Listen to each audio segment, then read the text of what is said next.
Before we begin our brand new episode this week, we're going to start the show talking about something that's really close to our hearts here at Fancounters. Now, if you remember back to September of 2018, we talked with Tammy Walker, the sister of the late Heather O'Rourke. We did that as a way to honor Heather's memory 30 years after she tragically passed away. Now there's a chance for you to honor the memory of Heather O'Rourke and do something good for our planet at the same time. And joining me today to talk about that exact topic is Matt Wallace. Matt, welcome to Fancounters. Hey, Nick. How you doing? Great. Thanks for having me, bud. Well, we're glad you're here. You've got an awesome project that we want to promote for you. We'll talk about that as we go. So 30 years after her death, Heather O'Rourke still has many passionate fans, and you and I are both one of them. So as we mentioned, fans now have a way to honor Heather's memory and do some good for our planet as well. So tell us about what you've created. We've created the Heather O'Rourke Forest Conservation. It's an easy way for anybody to directly help our national forests while honoring Heather's memory. It's something very easy to do. We just created a website that anyone can visit and simply donate or plant a tree directly with an agency of their choice. You make the donation or plant a tree in Heather's name. With this, we're hoping we get help to our forest agencies while honoring Heather's memory. Now, out of all the stars who have left us too soon, why did you pick Heather to honor with this project? Because of her family's kindness towards us, we felt we should do something to honor Heather's memory. But most importantly, just as any entertainer who's passed away, they're honored by their fans, by Hollywood, by media. But Heather has deserved something for the last 30 years. Here you have an actress who, from the age of 6 to the age of 12, she was beloved all over the world, not only for her talent, but for who she was as an individual and her heart. I think that's a very good reason to have chosen her. I have visited the Heather O'Rourke FC.org website, which is set up beautifully, I must say. You did a great job. And what I love about it is for as little as $10, you can plant 5 trees in Heather's memory, which is a very inexpensive way to pay respects, as many of Heather O'Rourke's fans today probably were also children at the time she died, which is why she resonates so much with us. I was a child at the time, her same age. And now we're actually in a position where we can make an impact financially and also doing something for the environment. So this is a very cool way to do that. So I did notice that cards can be sent to notify someone of the gift of trees. Is there a way that the family receives notifications that the trees have been purchased as well? Well, as to sending the cards to Heather's family, I would suggest the donors to retain the cards for themselves, just as a reminder that they've done something wonderful for nature and for Heather herself. My reasoning for that is just to respect, Heather's family's privacy. As for the notifications, I keep in contact with the agencies like every other month just to see if they can give me an idea of either the donation, not the amounts, but the quantities of donations or the amount of trees that's been planted in Heather's name. Once I get that information, I'll go ahead and email, Heather's family with the progress as to what's going on. Now, there are 6 sites listed on the website where you can donate. Is there one that we should be paying special attention to or one that you might recommend over the other? We donate through the Trees Remember simply because that's who we started the conservation with. But the agencies listed, they all want to participate. I guess it really depends on the donor. All the agencies are respectable and professional. I'd pick any of them, to be honest with you. So that website, again, is heathero'rourkefc.org. That's for forest conservation. And we encourage you to go to that website, check out what they've got going on there, pick a site, and let's plant some trees in the memory of Heather O'Rourke. Anything else, Matt? If anybody's got any questions, they can contact us with our email at hofcmemorial@gmail.com. And if I may, I want to thank you, Nick, and Fancounters for asking me to come on and share the information about her conservation. Getting the information to the public has been pretty tough, but you guys, you yourself, you've provided a kind and professional way of doing that. I really appreciate that. And I want to say thank you to your fans and your listeners. Even if we can get her fans or anyone to just spread the information about Heather's conservation, that alone is, an accomplishment in itself. And if our fans, they know our Twitter well and our Facebook page, go to those places, because starting this morning, those links are now available for you to share and retweet and all of that. So it's an easy way to spread the word. All you'll have to do is go to our Twitter at Fancounters Live and just retweet what I put out, and that will send direct links to everybody on your Twitter feed as well. So that would be a huge help to the O'Rourke family, and certainly we don't make any financial gain from any of this. We are solely trying to honor the memory of a late actress and a family that has been very good to the Fancounters show. Again, that website is heathero'rourkefc.org. Go check it out. And now on to this week's show. Welcome to Fancounters. My name's Nick. And I'm Elizabeth. And you can find us on social media at Fancounters Live on Twitter. You can also join our exclusive Facebook group where we chat with you at Sharpie Nation. So just search Sharpie Nation on Facebook and ask to join the group. I approved so many requests over the last few days from the last several episodes, and things are going good. So join us over there. Outstanding. Now, you've got Elizabeth is here with me as always, and you have a new family member. We have two. Oh, geez. Oh, yes. So Lily, our 9-year-old, does suffer from anxiety, and one of the things we wanted to do was get her something that she could be in charge of, or it would be hers and that she could love, because we got the dog for both of the children, but neither one of them bothered to bond with the dog when he was little, so pretty much the dog is mine. Mm-hmm. Well, your dog's really old now, though, right? 3. Oh, I thought you had like a 12-year-old dog. No, 3. Oh, well, never mind. So we have done our research, and we decided, do we want like a fancy rat? Just the thought of that made me gross. A hamster, but they all bite, and you can't really touch them or play with them. You're just watching them. Yeah. Fish, same thing. Can't really touch them, just watching them. What about a bunny? Too allergic. That's the problem with me, that I'm allergic to cats. I'm allergic to bunnies, so she couldn't have those types of things. We did a lot of research, and we settled on guinea pig. And then we found out that guinea pig are pack animals. They have to have a pair. And so they like to have a friend, because if you're not going to pay attention to them 24/7, they like to have something to do.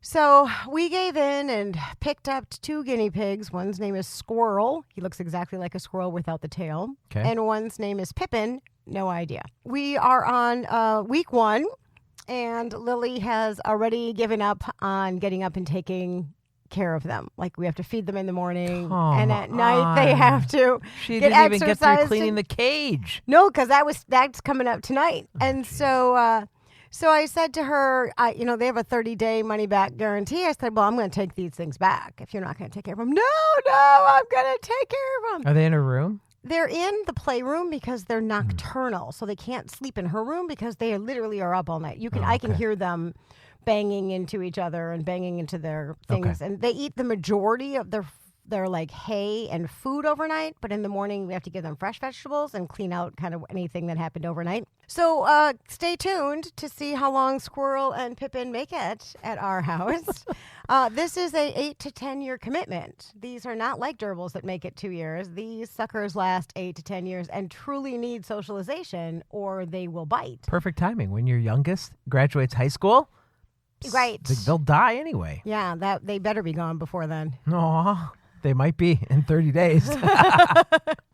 All right, on the show today, we've got an amazing family band who you got to know really well on America's Got Talent. Bethany Blanchard, along with her brothers Joshua and Manny Humlie, stole our hearts when they performed the song Heaven's Not Too Far, and they left the judges speechless. From there, they were 1 vote away from America's Got Talent finals when their journey ended. Today, the band We Three hits the road on a 34-city tour that is definitely coming to a concert venue near you this month or next. For tickets and information on how you can meet the band on their tour, head to we3music.com.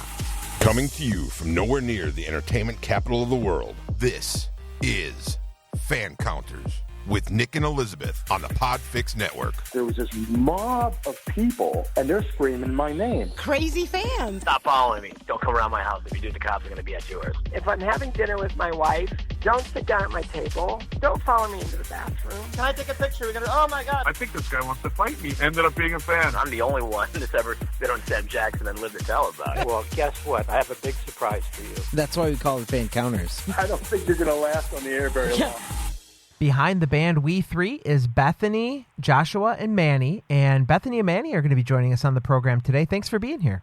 Yeah, no problem. Now, we know that Manny kind of got snowed in, so he's going to join us in progress. So we'll get to him in a minute. So, but we'll start with you. Elizabeth and I are both parents, and I think that one of the things that we want for our kids is for them to have a better life than we did when we were growing up. Not that it was bad, but you always want to do better, right? So Your dad was in a band with his siblings around the time that you three were born, but he ended up giving up that life to make sure that he could support his family. So how important was it for you and your two brothers to carry on your family's musical legacy? Yeah, that's a great question. I think for us, it is cool we were just immersed in music growing up, and it's just something that we kind of did without thinking about it. It was mirrored for us through my parents and his siblings as well. But I think the coolest part when we talk about it is the fact that we loved it so much. So when we got to the point where we realized, this is, the age where people decide what they want to do for their careers. There were decisions where we were like, do we want to do this? And I remember a drive back I think we were driving back from Eastern Oregon, and the three of us just kind of started thinking more seriously about kind of the work that comes behind this career and the unknown and all of that. And I think all three of us decided this is something that we just wanted to go for however long it lasts. We wanted to do it. How old were you at that point? I think I was like 20, I think. And I'm 25, almost 26. That was about 5 years ago where we kind of had that conversation. And I remember looking back and I was like, that was kind of a pivotal moment for us. And we just decided that, hey, let's give this a shot. And what's the age difference with the brothers? Yeah, so I'm 25. My brother Joshua just turned 28. And then Manuel is 22. So, having watched America's Got Talent for years, the judges always look for a band that can break through week after week and advance to the competition. And very few of them make it, but the three of you did. They also criticize singers who don't sing familiar cover songs, and you went with original material. Did you ever question whether or not it was a good move? That was a kind of a terrifying decision. We ended up, when we sent in our auditions, we sent in 2 songs. There was Ask for a Cover and an original. And actually, once we sent both of them in, we were proud of both songs, and we felt like these represented us the best. And they actually came back and they said, if you guys are okay with this, we would love you just to play your original songs on the show. So it was kind of a decision that was made for us. Oh, nice. Yeah, and it was like the best thing somebody could have said to us when they said, you don't even have to think about it. We only want your original music. So that was honestly really incredible, and we didn't even have to make that decision. Great.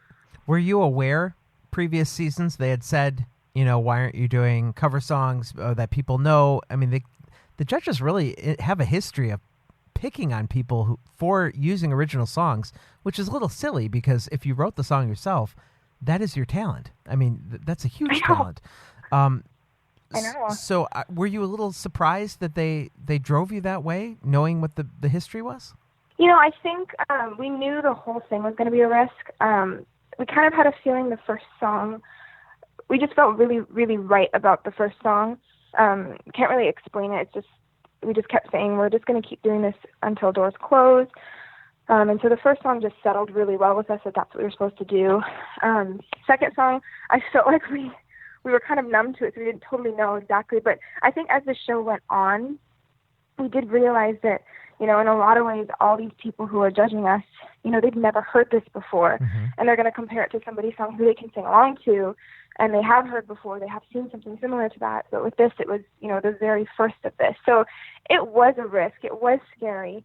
But I think for our career, and we had some really great people on our team that were just saying, you have to think of this, beyond the show too, and you want people to know that you're an original band, you play original music. So there was no confusion when we got off the show that we're going to drop an album. We have a whole bunch of original music for you guys. So it was a risk, it was scary, but I think we knew it was going to be worth it in the end. Let's talk about that first song. It was during your very first appearance on America's Got Talent. You sang the emotional tribute to your mom, who sadly passed away from cancer. The song was called Heaven's Not Too Far. So tell us a little bit about writing that song and what the journey was putting that ballad together. That was a crazy, definitely an emotional ride with the writing process. I think something that we've realized as siblings, there's hard parts about working together, but then there's kind of some incredible parts where nobody's been through what you've been through in the exact way that a sibling has. And we all walked that journey with Mom together. And I think that was about, not quite a year, probably a year later, actually, that Manuel brought that song to the table. And it was after a late rehearsal. And I was tired. I remember thinking, I want to go home. I'm done practicing. And he was like, hey, I have this song. Are you guys okay if I show it to you? And we were like, sure. And we went to another room. And he normally doesn't play piano. So we sat down at the piano, so it was a little bit of a new thing as well. And from the first word, I actually knew what the song was about. It was pretty crazy because that's just the word that she used when she talked to us. And we're not extremely emotional people. I think we learned that on AGT. We're not super outwardly emotional, just criers. It's something we're a little bit more personal about. Mm-hmm. But when he played that song, finished that song, I was bawling my eyes out because he told my whole story. Joshua doesn't cry, and he was crying. I look back and I kind of laugh at the moment, not in a funny way, but I'm like, that was a really powerful moment for us. And I had to leave the room, and I came back and I looked at him and I'm like, what did you do to me? I'm so screwed up right now, in a good way, like in the best way possible. And I think, from that moment, we didn't know what to do with that song. AGT hadn't approached us yet, but later in December, AGT approached us and asked us if we wanted to send in an audition. And, they heard about our story with losing Mom, and I think it was a hard decision to choose that song. We were terrified once we realized they wanted to tell Mom's story, because that's a personal story. Yeah. And that song, we didn't think we would ever record it, and we didn't think we would ever perform it. We thought that would just be ours, and we were okay with that. But we all instantly, without saying something, said, we got to play that song. That's almost bigger than us, and it almost needs to be shared for just a bigger purpose. And yeah, and then the comments from that were people saying that it helps them grieve, and I think that's what it did for us. So since your journey on AGT started on such a heavy note with the tragic story of your mom's cancer diagnosis, let's honor your mom for just a minute and share with us some of the wisdom and advice she gave you before she passed away. She honestly was just a very positive person who went through some difficult stuff. She lost, by the time I was grown, both of her parents had passed. And I think she appeared just to be very happy, even though she had dealt with stuff that was difficult in her life. So I think the biggest thing for me, and I think a lot of us say it, is she just found purpose in everything. And so I feel like she could be confident in, no matter what was going on around her, that there was purpose and there was beauty in it and there was a reason for it. And so I think that's something for me, and I think the boys have said at times that just kind of helps us get through stuff. It's just realizing that there is purpose in everything that's happening around us. And to go with the flow and live life like it's a big adventure, I think. She would always say that whenever we would get lost on the road. She's like, it's an adventure. And we're like, great, that means we're lost. So, yeah. I say that to my kids, too. Yep. Just one more question about that song, and then we can move on to some happier topics. But Mel B especially was emotional when you performed that song because she had just lost her father to cancer as well. So did you have any conversations with her after the camera stopped rolling? We didn't get to talk with her till live, and I think we had wanted to talk with her just because, after we got off the show, people were like, you made Mel B cry. Right. And we're like, why are you saying it like that? It was funny how excited they were that we made her cry, and I was like, I hope she's okay. Like, let's talk about what's going on. It was kind of funny, but so we had wanted to talk with her and just say thank you for connecting to the song, and we didn't get to, though, until the first live after we made it through. They came up and we all took a big picture on the stage together. I And she just has a cool presence. She was a really cool lady, and yeah, said some awesome things. And Manuel just walked in. Yay! So, talk. Hey, Manuel, how are you? It's fine. Good. I'm Nick. I'm Elizabeth. Hi, guys. Nice to meet you. Nice to meet you. You didn't miss much. Probably just the heaviest, hardest part of the interview, where we talked about Heaven's Not Too Far.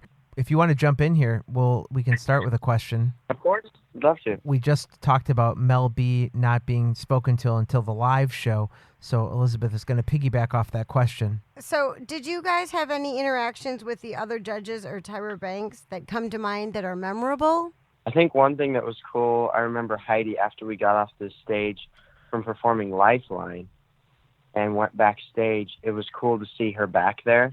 She was just hanging out back there, and it was nothing like super profound that she said, but it was just cool to hear her actually. We come off the stage and the TVs are all off, and she still was just as excited for us and was, man, I really loved that song. It was amazing. It really touched me, blah, blah, blah. And it was cool to just see that, there's no cameras around her, and it was just honest, that she enjoyed it and she liked what we were doing. You guys missed the finals of AGT by just a judge's vote, one vote, in fact. And at the moment you didn't get Howie's tying vote, was there kind of that overwhelming feeling of surprise, or were you walking on stage already worried about what was going to happen? I think as we walked out, especially that round, we knew we were doing a song that probably wouldn't go over well as far as the judges were concerned. And I think we knew that we wanted to do the song because we wanted to show a different side of us. We really felt strongly about that. And so I think going out on the stage, we were prepared that because of what we decided to do, that this song could send us home.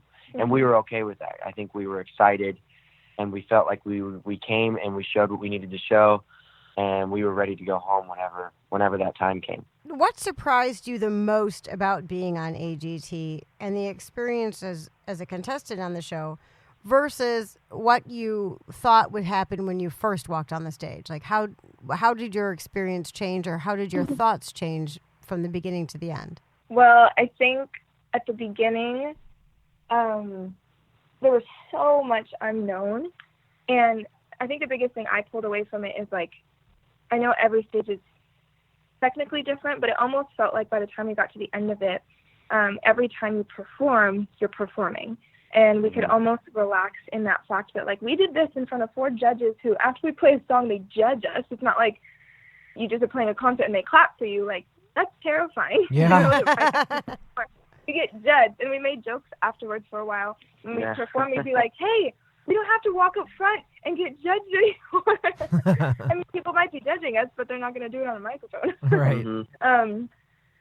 But I think for me, I just kind of gained the confidence that, like, if I can do that, I feel like I've got more confidence in other performances, and that we would say that when we walk out there, we start the first song, the nerves will go away because playing is what we're comfortable with. And so I think that experience just solidified that for us, that playing is where we're most comfortable. In all, you ended up performing 4 original songs on national television, and I'm sure you grew your fan base on platforms that obviously didn't even exist when your dad was playing in his family band. What was it like for that show when you returned to McMinnville, Oregon, following your 3-month journey on AGT? What was that response like? Oh, man. It was overwhelming. Everybody in our town is so supportive. It's crazy. Signs up. Yeah, they had signs up, and they were following them along the way. It was throughout really the whole experience of AGT, because we did come back a couple times. It was fantastic. There were tons of watching parties, and everybody was voting and spreading the word and posting all over Facebook. And so it was so overwhelming, and more than we could have ever expected. Yeah. Have you had any contact with anybody from the show since you've left? We actually stayed in contact with Courtney Hodwin. We became really good friends with her on the show. She's just, I think it was cool because she's portrayed very shy. And then we just had a lot of personal time with her. And she's picking on the boys. Like, she's hilarious to be around. And now we stay in contact through text, and she'll FaceTime us sometimes. And we have a Marco Polo app that we'll do pretty often. So she's awesome. And I think Joshua is in contact with Shin Lim at times as well. Very nice. See, those are the things we don't always know. What happens after the show is done. So. One of the reasons we wanted to have you on the show today was to talk about something that, by the time this airs, happened last night. You're kicking off a 34-date tour across the United States. And we're super excited about this because it's even coming here to Milwaukee. So the Lifeline Tour has begun. So tell your fans what they can expect from your live show that's going to be coming to almost every single major city across the United States. They can expect a lot of energy. I think that's one thing that has surprised people who have never been to one of our shows is they come into our show and it's get on your feet and start singing with us. It's immediate energy and we go for it. And there's a lot of crowd participation. We love people singing. We love people clapping. We're going to have you sing things back. Mm-hmm. And it's just, we have so much fun. And so we love for people to come join our party on stage if they want to. Yeah. On stage. Oh, be careful. Yeah. You might not want that. You all stay in the crowds. Yeah, that's very true. Stay in your seats. Stay in your seats, people. Now, are you going to have a full... Yeah, exactly. Are you going to have a full band, or is this more of an acoustic show? No, it's full band. It's just the three of us. We'll be playing the full record and then some brand new songs that nobody's ever heard before. So give us a little insight on how this entire tour came together. Did you seek out a concert promoter who put the venues and the show together, or did you guys do this inside the family, like in-house? So we actually, after the show, we got contacted by CAA, which is a talent agency. And at the time, we didn't realize how cool that was to have them on board with us. And then we were just told by so many people that this is just an incredible opportunity and an incredible group of people to work with, which we have learned that they're absolutely phenomenal, and they're making this tour possible. So our rep from there is just incredible, and basically was just looking around for the right fit for us. And it fell into place that we were headlining this tour, and we just kept having to pinch ourselves. We're like, this is incredible. We just feel so blessed to have this opportunity. And so we went to LA a couple weeks ago, right when the tour got finalized. All the dates were finalized, and we laid out a huge map on the coffee table at our manager's house. And he was like, okay, I want you to, just for your sake, I want you to take a pen and I want you to trace, the route that you're going to be going and look at the mileage and look at the cities and picture this, because this is going to be huge. It's going to be like back-to-back shows for 2 months. And I just want you to get this in your head. And that was probably the most, just real moment where we actually mapped it out on the table. And I think he was probably trying to scare us a little bit. But I feel like it just made us more excited. We're like, we can't wait. Can we start tomorrow? Just trying to make sure you're prepared. Yeah, exactly. So are you taking a bus the whole entire time, or are there flights? What's your travel look like? It will be a little bit of both. It will be mainly bus, but there will be some flying here and there for some of the longer trips. On this tour, you mentioned you're the headliner, so I'm assuming there's an opening act? Yep, and that will be kind of to be announced per venue kind of thing. Oh, fantastic. So it could change from city to city? Yep. Mm-hmm. Very cool. Yeah, I think that's kind of what was brought to the table, so yeah. As we go, there may be an opening act that will join us for like maybe 4 or 5 shows, and then another one will come and join us. And so those are a surprise that are going to be announced soon. Oh, that's fun. That is. Now, since you're siblings, you've obviously lived with each other a good portion of your life. Do you think traveling together on this tour is going to put a strain on your relationship, being in such tight quarters together? I like to say that because we're siblings, we've done this forever. So I feel like if anybody's prepared to be together for a long period of time, we know how to do it. So yeah, I think we know each other very well. We know how to give each other space, and we kind of we know what each other needs in a lot of areas. So I think that hasn't been our main focus, but people do ask that question. Yeah, and we had someone join us on a trip. It was a shorter trip, but it was for probably 4 or 5 days, and they had never traveled with us before. And they were really surprised. They got in the van, and they were like, man, I was expecting you guys to be talking the whole trip, but you got in the van, and nobody said a word that whole 4 or 5 hour drive. And we all just went in our own space and then we got to our hotel, and we all went our own way. And then we do come together and do stuff, but we also know it's so important to just leave each other alone a little bit, and so that we enjoy our time together when we're there. Yeah. I think that's the older age speaking. As you guys get older, you realize insightful things like this, because as teenagers, I'm sure you didn't have that kind of insight. Right. Like, I got to give everybody some space. That's right. Sure. Sure, there was a lot of car trips that started out with "Stop touching me." Oh yeah. Oh yeah. Stop copying me. Right. That's a good one. Stop copying. Get in your space. So-and-so's legs on me. Yeah, we're parents. We get it. So, speaking of that, will your dad be joining you for any of this tour? I think he's going to be flying out for, which is kind of, I thought it was kind of sweet. He picked a place he's never been to before, but he's always wanted to go, and he picked that show to come to. So I think he's flying out to Nashville, which will be really cool. Okay. Very fun. That's a fun city. Now, I know, and he said he's going to stay a couple days after that. So I'm like, good for you. That sounds awesome. Yeah. you guys are literally going to be everywhere. Boston and New York on the East Coast, Cleveland, Indianapolis, Chicago in the Midwest, going down to Nashville, like you said, Atlanta, Orlando in the Southeast, and then you're going to end things on the West Coast, going back home, Los Angeles, Portland, and Seattle. So what stops, you mentioned your dad's looking forward to Nashville. What stops are you guys looking forward to? Go ahead. Well, I love New York. We've been there a couple times, and not for super long periods of time, so I feel like I'm excited to just get a little bit more time there, and like we'll get to go to Huntington and then New Jersey and then actually New York City. But then I'm also really excited for Chicago.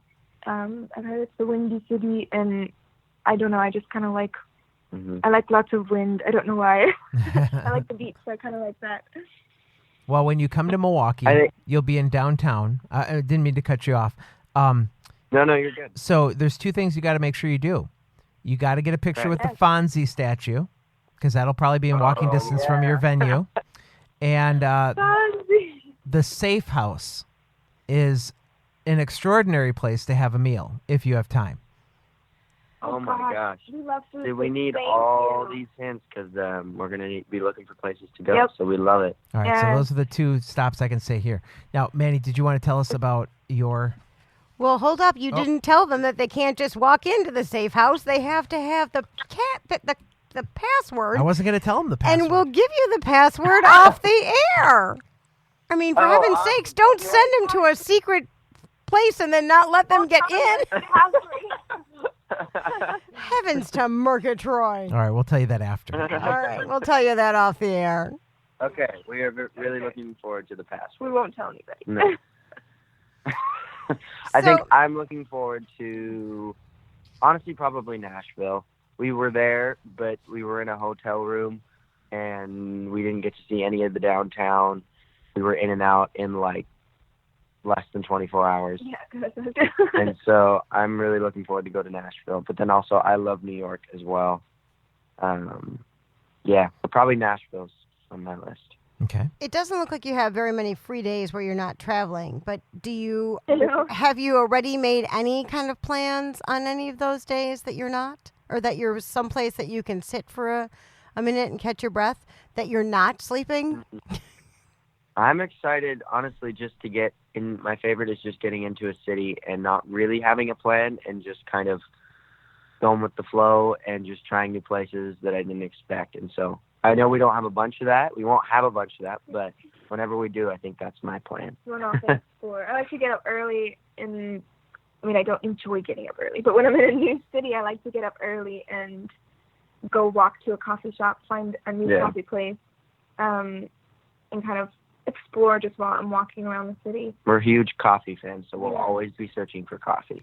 We did have a guest on recently who has a Starbucks radar. Like, she can find a coffee Starbucks anywhere.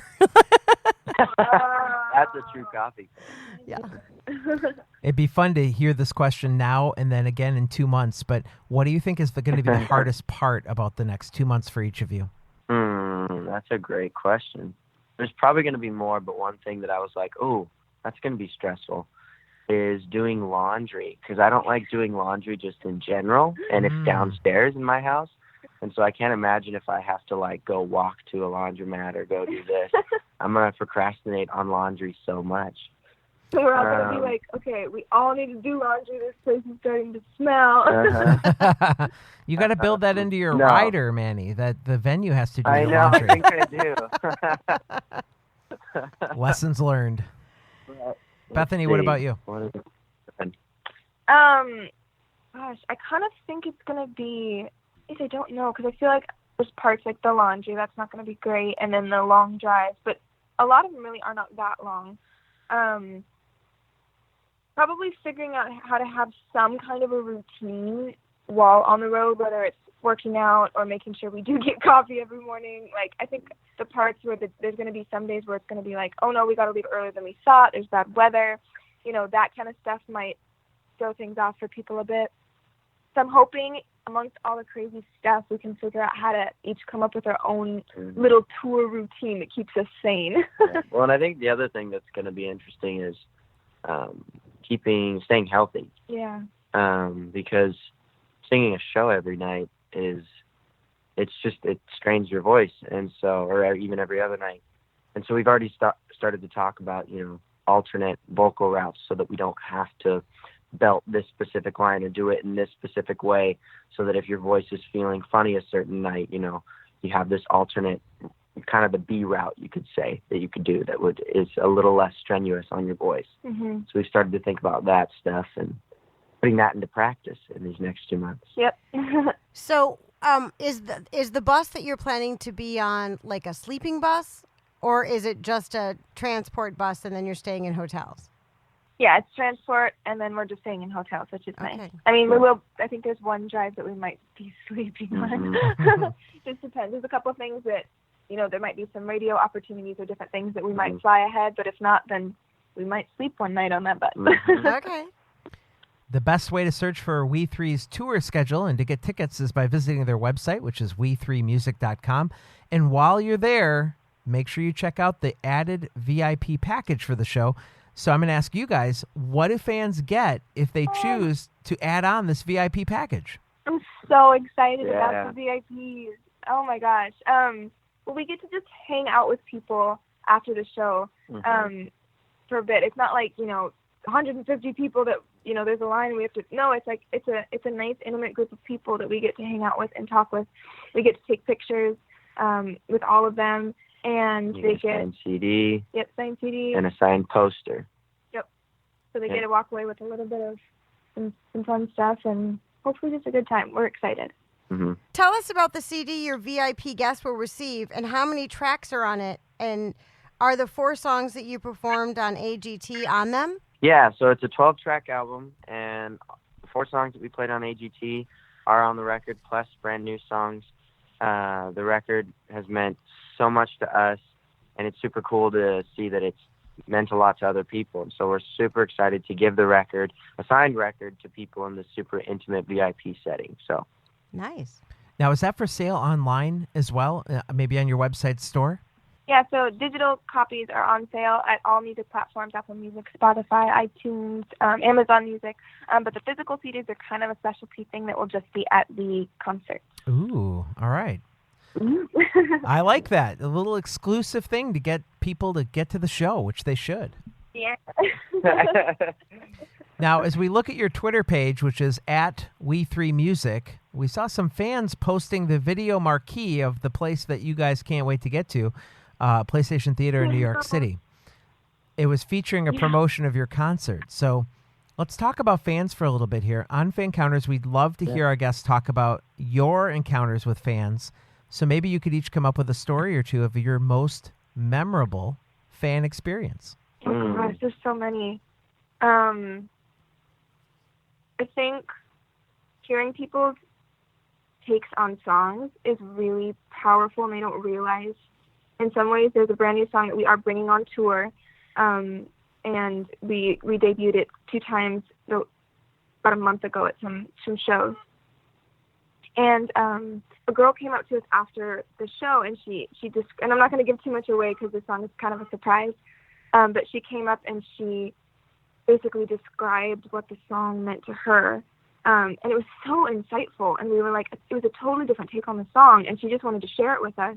We were like, oh my gosh, thank you for sharing your take and your experience with this song. So I think their insights into the music and how much they care about the music, those kind of moments are really, really, really special. Yeah. I have a really funny one, but I don't know if you have. No, yeah, go for it. So this was hilarious. It was over the summer. We were playing a big festival thing, and we would have to sneak off the stage through this back door, and this lady ran up to me, and she grabbed my shoulders and kind of got in my face. She was super sweet, and she goes, "Oh my gosh, you were on America's Most Wanted." And I was like, "Yes!" And I just looked at her and I was like, "Yes, I was." And I didn't say anything. I tried not to laugh because she was so serious and she was so sweet. And I was like, "Yep, And then somebody had to grab me and we had to go backstage. But that was probably my funniest moment. And we will remember that. We were on America's Most Wanted. Yeah, I like that. Yeah. Oh man, what's one for me? It's kind of a kooky one, but I love it, and it's something that is stuck now. We were on an Instagram Live, I think it was during AGT actually, and someone randomly commented a turtle emoji for no apparent reason at all, and I just died laughing. I couldn't contain myself. I don't know why it was so funny to me. I think it was because we were talking about something serious or something like that, and they just commented a turtle. And so we made a huge thing about this turtle thing, and now people comment turtles all the time, and it's just a thing on our lives. Nice. And there's Turtle We3 fan pages, and they've just taken it to the next level now. And so that is one of my favorite things. Yes. Now it's turned into a thing, man. All right. It's turned into a thing. And Mano loves it. It's hilarious. Now, how many stuffed turtles will be thrown on the stage during this tour? Yes. That's what I want to know. That would be so That amazing. would be taking it to the next level. Okay, let's do it, guys. No. We have a mission. Don't throw turtles at All right. them. I will be waiting. they want that. I will be waiting for that. So that would be amazing. So turning the tables, have either one of you ever been starstruck that you have a story to tell us? I realized when we went on AGT that I just would freak out when famous people would walk by, and I was like, I don't know why, but I would be like, oh my gosh, and the voice would be like, Bethany, calm down, chill out. And I was like, I'm sorry, but they're just like right there. Like, that's Tyra Banks. So the first time Tyra Banks came in the room, she did an interview with like 5 people, and it was at the first audition. And so they just picked 5 people, and we were one of the 5 people, and I was like, I just really had to keep it together. And so I realized at that time, I was like, so I don't react well around famous people. I freak out a little bit. I think I'm getting a tiny bit better because it's embarrassing. I'm not getting better. He says, no, you're not. Yeah. The whole time I was like, she's just so beautiful. Yeah, I'm probably the complete opposite, where like I am too cool around a famous person, where I like wouldn't even go talk to them and that whole thing. I don't have any great stories, but I have an experience. Like when I went, I bought front row tickets to a John Mayer concert, and so it felt like I was like there, like hanging out, because he was so close. And that whole concert, swear he looked at you. He did, I swear he did. He did what? He made eye contact. He made eye contact. Okay. I know he did. And he pointed and he was like, we're friends. We're friends. I was like, yep, we are. But that's about, I feel like that's my only famous person, me fangirling. Yeah. Now, Bethany, you mentioned that you were one of those 5 people during that first interview at the audition. Are you guys, see, I love having the ability to edit. So when I do an interview on somebody else's show to talk about our show, I'm always nervous about, like, how did I sound? Did I sound really stupid? You know, I hope they cut that part out. Oh, yeah. Do you constantly play that in your mind after you do something even like this, where you're like, holy crap, I can't believe I said that. I hope he doesn't put that in the show. Do you have those moments? Well, I think maybe not in interviews quite so much. I don't know why. I think in interviews I just feel like we're talking. But for me, it's more so when we perform, or like when we say something on stage, I'll be like, oh, I think I said a stupid response. I hope they don't put that in. Okay. Yeah, so I think that would be a tiny bit more. We've had to talk, the 3 of us. Like, there are things that, you know, because we know everything about each other. So there's definitely stuff that I feel like we've said, okay, let's not talk about this stuff. Let's not bring this stuff up, like, just to protect each other. So maybe there'll be moments like where one of us accidentally says something and we're like, whoa, we did not want to share that. So maybe that would be it, but we've kind of figured out the stuff we don't want to talk about, so I guess it would be more so performing. Manuel, we have a question for you. It seems that your vocal warm-ups have gotten you in trouble with some hotel security. So what exactly do your warm-ups entail that has gotten you this recognition? This recognition, yeah. So I warm up by basically just singing songs, and I was right at the end of my warm-up, and I was singing the loudest point of a song. Actually, I was singing Lifeline, our song Lifeline, and that song I belt a lot in, and it was about 7 in the morning in Las Vegas, and I had warmed up a bunch of times in a hotel, but this time apparently the walls were very thin, and I had a security guard come knocking on my door, and they were like, yeah, you cannot be singing this loud at 7 o'clock in the morning. Wait a minute, isn't Vegas the city that never sleeps? What were they complaining about? You know what? That's what I thought. I was like, of all places for me to get in trouble. Like, I saw people walking into their hotel room at 6 a.m. Like, they were just finishing up their night at 6 a.m. I know. I was like, come on. But my favorite part was, and I didn't tell him this because I didn't want, like, it's a little bit self-conscious, and it's a little nerve-wracking warming up in the morning when you have a morning performance. You just got to be brave, and you got to do it as fast as you can so you don't get in trouble. And so I wasn't going to say anything, but I was a floor down, and I could actually hear his warm-up, like, very faintly. And I didn't tell him that until we did, like, an Instagram story, and I told him on the story, and he was like, wait, are you serious? And I was like, it was very faint, but I swear I could hear you through the vent. And I was, like, 1 floor down and, like, 4 doors over to the left, and I could hear. See, now every music teacher in the world is going, see how well he's projecting. I'm making them proud. That's right. Way to sing out. The security guy was like, dude, you can't do this. He's like, you have to stop. Now, what I love about you guys is you're very real. Like, this conversation is so natural and just fun. And I want to point this story out because it really portrays how real you guys are. Now, I did read a story about how somebody recorded you guys watching yourselves on TV for the first time so that you could see the reaction that you had when you first saw yourself on TV, which I thought was really funny. But there's also a video of you guys listening to some local radio interview that was played after you had done it, and you were surprised. Yeah.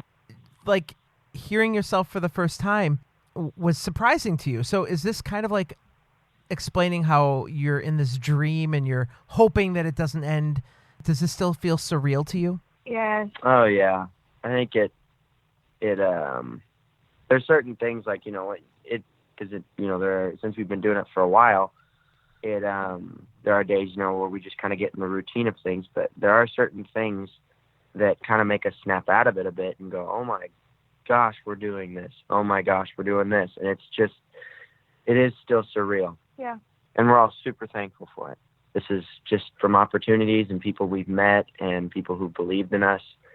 And we just feel super blessed that we've been connected with those people and that we get to do this for a living. Yeah, I think the biggest thing is, like, for me, having people believing in us, and beyond our fans, which is amazing, but, like, team members, that we couldn't do this without the team that's behind us. And they're putting so much time and effort into us.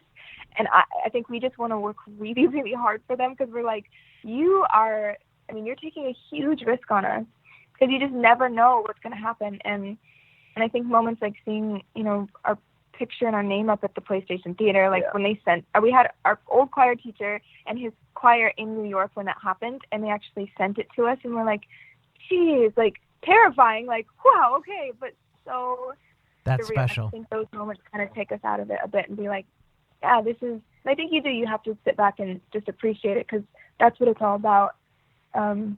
So we just have a really amazing team behind us. Before we let you go, our listeners love to hear about what our guests are watching or streaming. So if we checked your DVR, what would be on it? Stranger Things. I've been binging Love it. lately. Yeah, and then always The Office and always Friends, and for me, Gilmore Girls. So There we go. For me, The Office, I put on The Office while I make my breakfast every morning. And then what else? I did just finish Breaking Bad. Okay. And I really enjoyed that show. That was fantastic. But probably The Office is just kind of my day-to-day, just put on while I'm doing other things. So that is constantly on. Okay. Now, I'm sure being on tour is going to provide you guys with a lot of ideas for songs. So is your real life the best way that you've found new material for songs so far? Oh, yeah, definitely. There are some moments of putting yourself in other people's shoes and writing from their perspective. But for the most part, I think I'm personally able to be obviously most honest when it's about myself. And I think it comes across without any pretense when it's just about what's going on with me and just being real and honest. So, yeah, I'm super excited to see what happens on the road and write about it. Yep. Do you guys have some plans later this year to get back in the studio, record some more music? Is that something you're looking forward to doing this year? Yes. Yeah, we're actually beginning that process now, actually. Ah. Yep. Good to hear. What are the goals for the rest of 2019? Finish out this tour, give it everything we have. I think we do try to look just a couple steps in front of us and then also see a big picture. But I think, finishing out the tour is huge. We have some summer plans. And then definitely starting the next record. Mm-hmm. I think for us, at least for me, we feel so blessed because our manager, he forecasts into the future and has so many plans, and that allows us to go focus on the present, focus on what's happening right now. And he does fill us in, and obviously we're very involved, but I feel like right now our brains are so just on this tour, and we would love to start traveling and doing some stuff in Europe. And so some of that has been talked about, and but we're just up for the ride, and we have an amazing team that is paving the path for us a little bit. I think it's just beginning, which is really exciting. Very cool. Thank you so much. Thank you very much. And as we close out the interview for today and the show today, take a moment, speak directly to your fans. What is something that you want them to know? I think having somebody believe in what you're doing, and then also, there's so many things out there that people can connect to, but them choosing to kind of identify with our music and with our songs, when it comes to struggles or being happy or whatever it is, I just feel like they're choosing to kind of step into our shoes a bit and kind of walk this journey with us a little bit. And so we just want to let them know that we're loving what we're doing, and it's because they're believing in us. And we can't wait to keep putting out more music, to upping our shows, to bringing the best show that we can for the fans, because we wouldn't be here without the fans. So, I just want to let them know that I'm super, super grateful, super thankful, and that we're just going to keep working really, really hard for them. Yeah. Couldn't have said it better, right? Look, he just wants to go ditto. I know. I'm sitting here going, wow, you just stole. That happens a lot. Where I'm picturing to say something in my brain, and she says it, and I'm like, well, now I have nothing to say.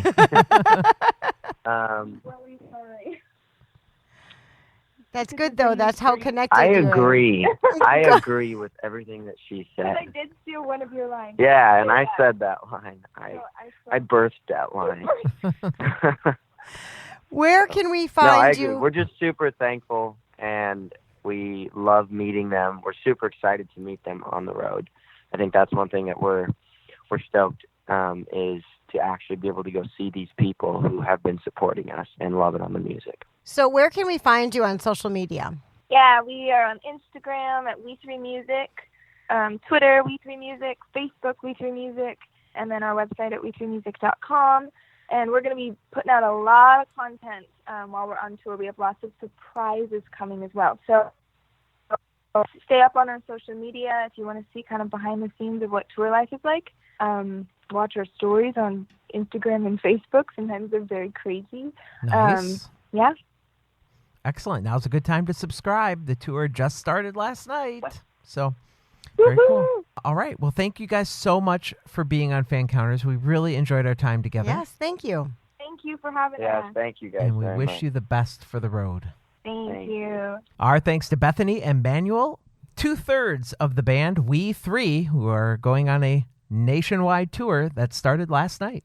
Aren't they cute? Oh, it makes me really want to go and see this show. Yeah, I bet love they're gonna be these great. siblings. I mean, we have another sibling band coming up. I was going to tell you that Well, next week. And we've already had, was it R5? Yeah, R5 was a sibling band. So another sibling band. And so I really enjoy these because I love to listen to the dynamics of the siblings. Because that's a lot of time with your siblings. I don't want to spend that much time with my siblings.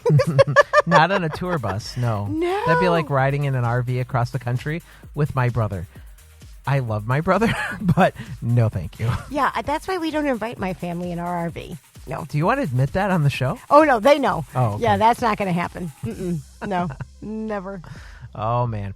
All right, so let's go through this information real quick for you, because if you want to see We Three on the road, you are in luck. They're coming to a city near you. And you can get tickets and those VIP packages, which I'm sure will sell out quickly, and you can go to their website located at we3music.com. Now, if you want to interact with this show, we would love that. Go to our Twitter at Fancounters Live. You can also join our Facebook group, Sharpie Nation. Just search for it, and we'll let you in, we promise. And if you want to know who the next family band who's going to be on the show next week, go to Sharpie Nation and join, and you'll find out. And you can always email us at hello@fancounters.com. Now, this is what you don't get, guys. I know you're listening. I know you haven't turned us off yet. If you send us an email and tell us a guest that you want us to interview on Fancounters and we get them on the show, guess what? We're going to put your voice, your questions on the air with that guest. They're going to know who you are. And we'll send you a Fancounters mug. Okay, we'll do that too. Elizabeth's paying for postage, but we'll do it. So send us an email with your guest suggestions to hello@fancounters.com. That's going to do it for us. We're going to let you go. Have a great week, everyone. We'll see you next week. Bye-bye. Bye-bye. This was a podcast from the PodFix Network. You can check out more shows like it at podfixnetwork.com.